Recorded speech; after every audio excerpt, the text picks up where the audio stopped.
she get mad. And one time we were in the mall, and we were discussing about something, and she got so mad she even trying to punch me in the public. Imagine discovering that the person you trusted with your life may already be preparing a new life without you. And imagine finding that out at the exact moment your own body is becoming too weak to fight back. Now add $96,000 that was supposed to help you survive, a business opportunity that suddenly appears at the perfect time, and another woman quietly entering the picture while nobody can explain where the money went. That is the nightmare surrounding Jenny and Sumit in this story, because once you connect those three pieces, the question is no longer whether their marriage is struggling. The question becomes much darker. Was Jenny's medical crisis being used to finance the very future that could replace her? And the strangest part is that the $96,000 may not even be the most disturbing piece of this puzzle. Because when you look at everything happening around Jenny, the money only explains one part of the story. The bigger mystery is how quickly the balance of power between Jenny and Sumit changes once Jenny's health begins deteriorating.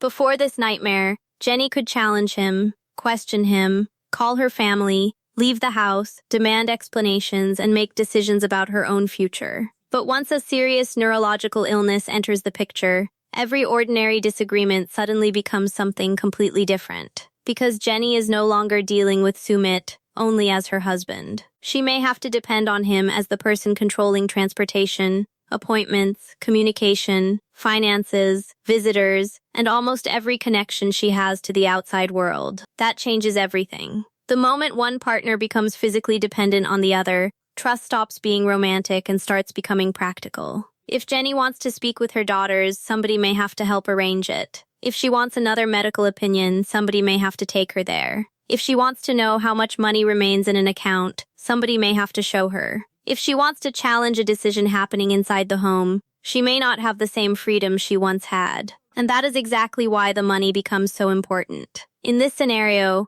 news of Jenny's declining condition spreads, sympathy explodes, and supporters begin contributing money because they believe she needs serious care. The response becomes enormous, and eventually the amount connected to Jenny's medical needs reaches roughly $96,000. At first, there is nothing suspicious about people wanting to help. If viewers have followed someone for years, watched her struggle, watched her make sacrifices, and then hear that she is facing a devastating illness, many of them are naturally going to feel emotionally invested. Some may donate $10, some $50, some hundreds, because in their minds they are not giving money to a television personality. They are helping a woman they have watched build a life thousands of miles away from home. And that emotional connection is exactly what makes what happens next so uncomfortable. Because after the money arrives, people begin waiting for something very simple: clarity. Nobody expects every medical detail to become public. Nobody needs a camera inside every appointment. Nobody deserves access to Jenny's private suffering.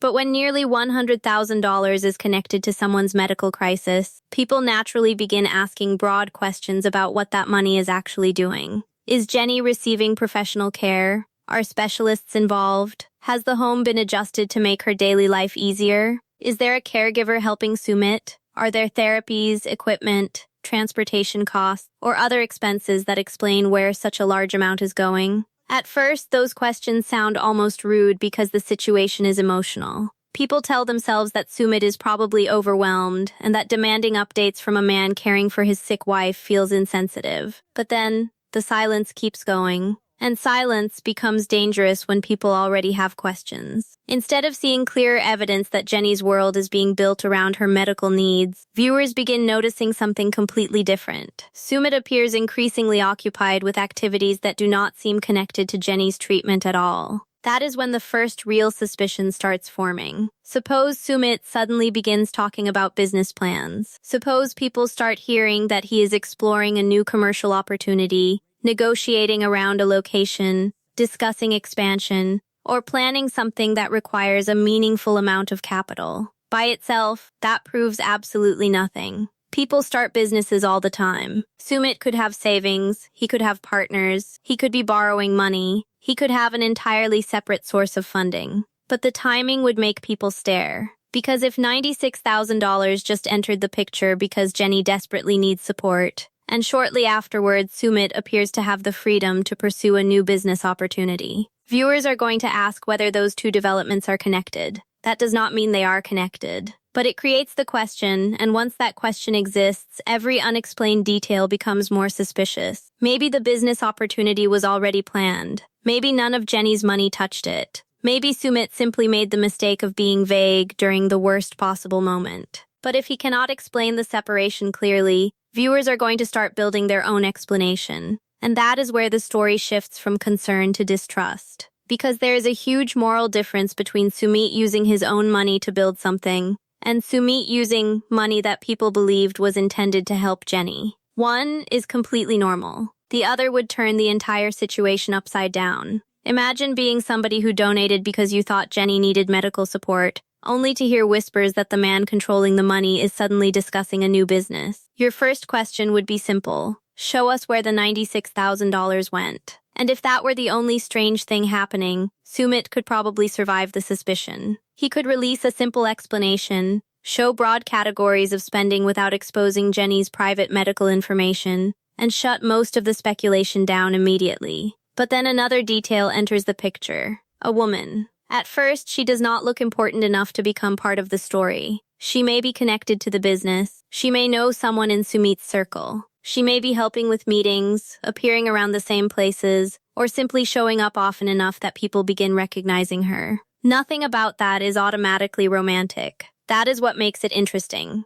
Because the strongest mysteries do not begin with something obvious. They begin with something that almost makes sense. Maybe she is a colleague. Maybe she is helping him organize something. Maybe his family knows her. Maybe there is a completely innocent explanation. But then her presence becomes harder to ignore. She is there again, and again, and again. At the same time, Jenny becomes less visible. Sumit seems busier. The explanations around his schedule become less specific. His phone suddenly matters more. Certain conversations appear to happen away from Jenny. And slowly, viewers stop asking, "Who is that woman?" They start asking a much more dangerous question. What role is she being prepared to play? Because the possibility of another woman becomes especially explosive when you remember the pressure that has always surrounded Jenny and Sumit's marriage. For years, one of the largest sources of conflict has been the idea that Jenny does not fit the future Sumit's family imagined for him. That conflict does not disappear just because two people marry. Families can stop fighting publicly without changing what they privately want. So imagine a younger woman entering Sumit's life at exactly the moment Jenny becomes seriously ill. And imagine that woman fitting every expectation his family once wanted him to meet. Suddenly, she is not simply another woman. She represents an entirely different future. A future where Sumit no longer has to defend his age gap marriage. A future where his family does not have to explain Jenny. A future where the arguments stop. A future where he can build a business, rebuild family relationships, and step into the life everyone once told him he should have chosen. And if Sumit is already emotionally exhausted by caregiving, money pressure, and fear about Jenny's condition, that alternative life could begin looking less like temptation and more like an escape route. That does not make it right, but it makes the psychology far more complicated. Because the darkest version of this story is not necessarily that Sumit woke up one morning and suddenly became some cartoon villain. The darker possibility is that he slowly began separating himself from Jenny, while convincing himself that he was simply preparing for reality. Maybe he starts spending more time outside the house because being home is emotionally overwhelming. Maybe business meetings become an excuse to escape the constant reminder of Jenny's condition. Maybe conversations with another woman feel easy because they are not centered around hospitals, fear, medication, or uncertainty. Maybe his family begins telling him that he deserves a future. And perhaps, little by little, the emotional line between preparing for the future and replacing Jenny becomes dangerously thin. But here's where the story becomes genuinely heartbreaking. What if Jenny notices? Think about what that would mean from her perspective. Jenny may be physically weakened, but that does not mean she suddenly stops understanding the world around her. She notices changes in routine. She notices when Sumit leaves more often. She notices when the tone of a phone conversation changes. She notices when somebody's name keeps appearing. She notices when money is discussed without her. She notices when the person who once seemed emotionally present begins behaving like his mind is somewhere else. And the more dependent Jenny becomes, the more terrifying that awareness would feel. Because knowing something is wrong is completely different when you cannot independently investigate it.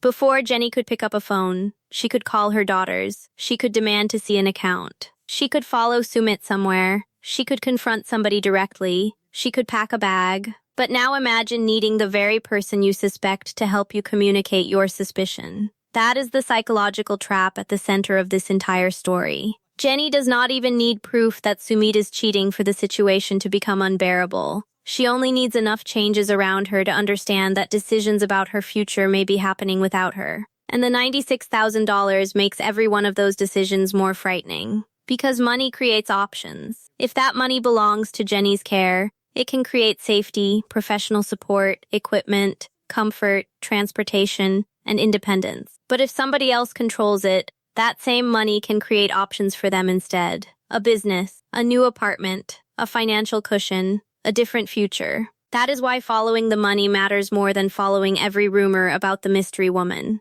The woman may explain Sumit's motivation. The money could explain his ability to act on it. And then another problem enters the story. Jenny's daughters. If anyone is going to notice that something feels wrong, it would likely be the people who have known Jenny long before television, long before India, and long before Sumit became the center of her world. At first, maybe there is no dramatic confrontation. Maybe it starts with something tiny. A video call that gets canceled, then another. A message saying Jenny is too tired. A phone call where Sumit answers questions for her. A conversation that ends earlier than usual. One unusual moment means nothing. Several unusual moments create a pattern. And once Jenny's daughters begin wondering whether their mother has enough control over her own communication, Sumit would suddenly have a problem much bigger than internet gossip. Fans can be ignored. Strangers online can be blocked. Comments can be deleted. But family members who believe something is wrong with their mother are not going to disappear because somebody says, "Please respect our privacy."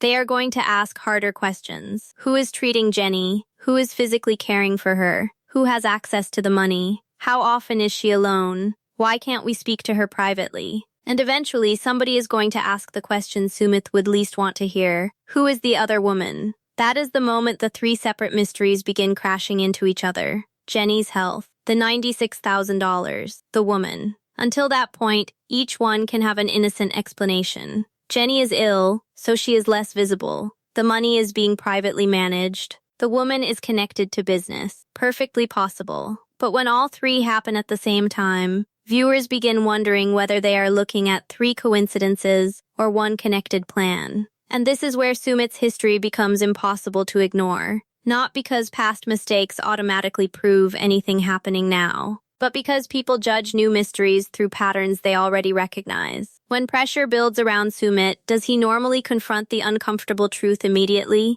Or does he delay? Does he keep difficult information separated? Does he tell one person one version and another person something different because he is trying to avoid an explosion? That matters because this entire situation would require one thing above everything else: transparency. If Sumit is innocent, secrecy becomes his worst enemy. Every vague answer makes him look worse. Every unexplained absence makes the rumors stronger. Every refusal to talk about the money makes people assume there is something to hide. Every time the mystery woman appears without a clear explanation, viewers fill in the blank themselves. And this is the trap. The more private Sumit becomes because he feels attacked, the more suspicious he appears. The more suspicious he appears, the more people attack him. Eventually, even completely innocent behavior starts looking calculated. Suppose he buys something expensive with his own money. People immediately ask whether Jenny paid for it. Suppose he renovates part of a business using separate investment money. People ask whether the $96,000 funded it. Suppose he meets the mystery woman for a legitimate business discussion.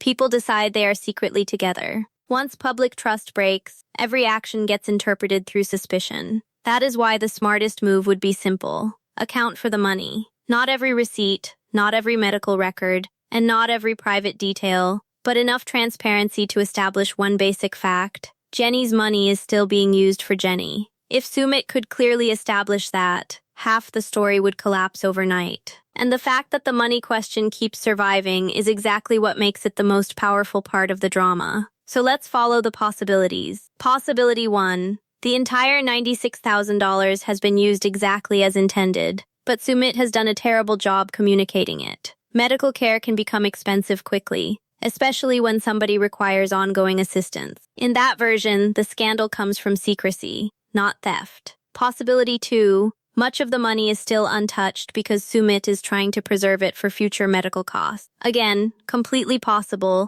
but if nobody explains that, suspicion naturally grows. Then there is possibility 3. Some portion of the money has been redirected towards something that has nothing to do with Jenny's care. And if that happened, the next question would be unavoidable. Redirected toward what? The business? Personal expenses? A new living arrangement? Or something connected to the woman everyone keeps whispering about? That is the point where the story stops feeling like ordinary relationship drama. Because if money donated in Jenny's name helped Sumit build a future that excluded Jenny, the emotional betrayal would be almost impossible to separate from the financial betrayal. And there is an even darker possibility. What if replacing Jenny does not begin with another marriage? What if replacement happens slowly? First, somebody else becomes the person Sumit talks to when he is stressed. Then she becomes the person helping with business decisions. Then she becomes more comfortable around his family. Then Jenny stops participating in plans because her health makes everything difficult. Then Sumit starts making decisions based on what his life may look like later rather than what Jenny needs now.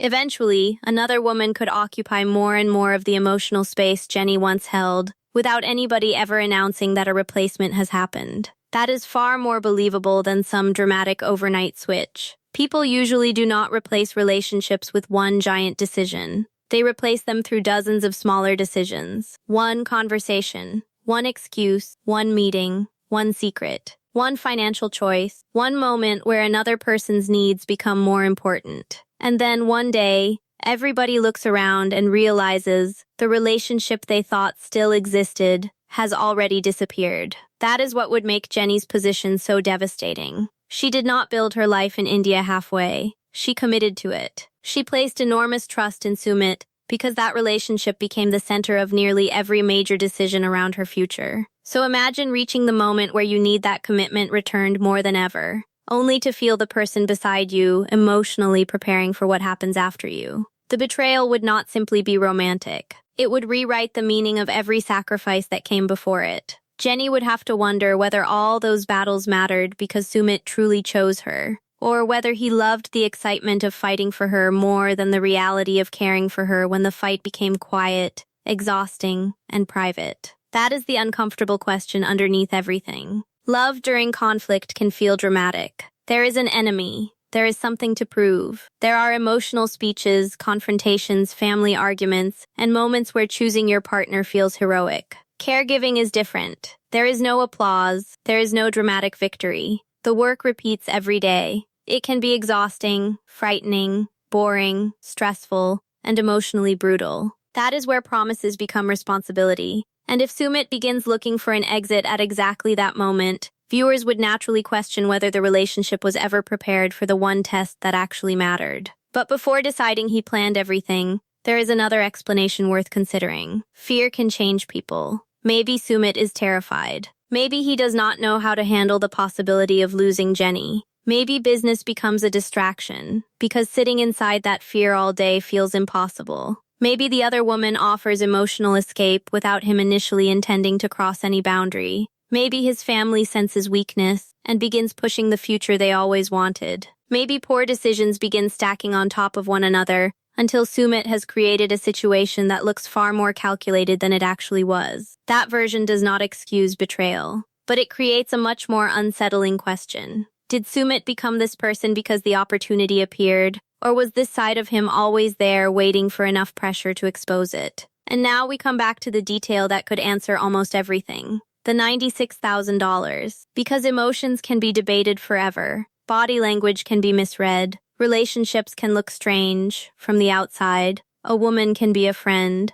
A meeting can be innocent. A husband can be overwhelmed. But money leaves a trail. Where did it come in? Where did it go out? Who controlled it? What expenses appeared afterward? Was the business funded before or after the donations arrived? Did Sumit have separate financing? Did Jenny approve any major decisions involving the money? That is where speculation either survives or collapses. If the money clearly went toward Jenny, then people would have to reconsider much of the darker theory. If it did not, then every other suspicious detail suddenly becomes much harder to dismiss. And imagine what would happen if Jenny's daughters began looking at that timeline themselves. Not social media detectives, not anonymous commenters, her actual family. If they saw money coming in while communication with Jenny was decreasing, Sumit spending more time outside the home, a business opportunity developing, and another woman becoming increasingly visible, they would not need internet theories to become concerned. They would only need the timeline. And at that point, Sumit would face two completely different battles. Publicly, he would have to explain himself to people who feel emotionally connected to Jenny. Privately, he would have to explain himself to people who can ask questions he cannot easily dismiss. That is where a relationship scandal could turn into something much more serious. Because Jenny's daughters would not care about television narratives. They would care about one thing. Is their mother safe? And if they began believing the answer might be no,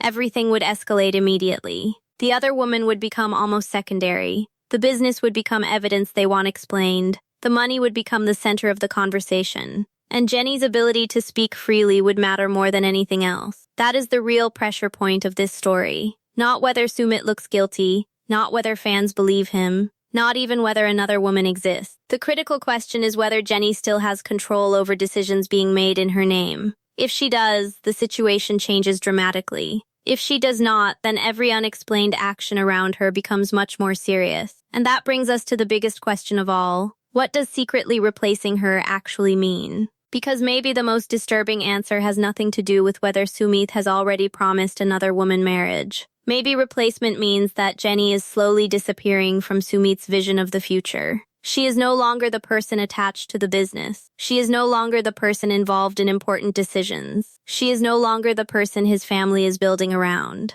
She is no longer the person receiving most of his emotional attention. She becomes somebody he cares for because he has to, while another life begins growing beside her. That would be much colder than a simple affair. An affair can be impulsive. Building another future is intentional. And if the $96,000 somehow helped make that future possible, then the entire story takes on a completely different meaning. Jenny's medical crisis would not merely expose problems inside the marriage. It would become the event that gave Sumit both the pressure and the financial opportunity to begin moving away from it. That is why this story leaves us with three very different possibilities. The first is that Sumit is being judged unfairly, the money is being used properly, the woman means nothing romantic, and a difficult medical crisis has created suspicious-looking circumstances that people online are turning into something darker. The second is that Sumit did not plan any betrayal, but the pressure of Jenny's condition became too much, and he slowly began escaping emotionally, financially, and eventually romantically because another life looked easier. And then there is the third possibility, the one that makes every detail feel different. The $96,000, the business opportunity, Jenny's increasing isolation, and the younger woman are not separate developments at all. They are pieces of the same transition. With Sumit quietly preparing a new life while Jenny is still depending on him to protect the one they built together. If you were Jenny's daughter, and these were the warning signs in front of you, what would you investigate first? The $96,000, the mystery woman, or Sumit himself? And do you think the most disturbing possibility is that Sumit suddenly changed under pressure? Or that the pressure simply revealed something viewers had been ignoring for years? Because if the money trail ever connects Jenny's medical crisis to the new business and the woman waiting quietly in the background, then this would stop being a story about a marriage falling apart. It would become the story of someone potentially building a replacement life before the old one was even over. This entire story is fictional and created solely for entertainment.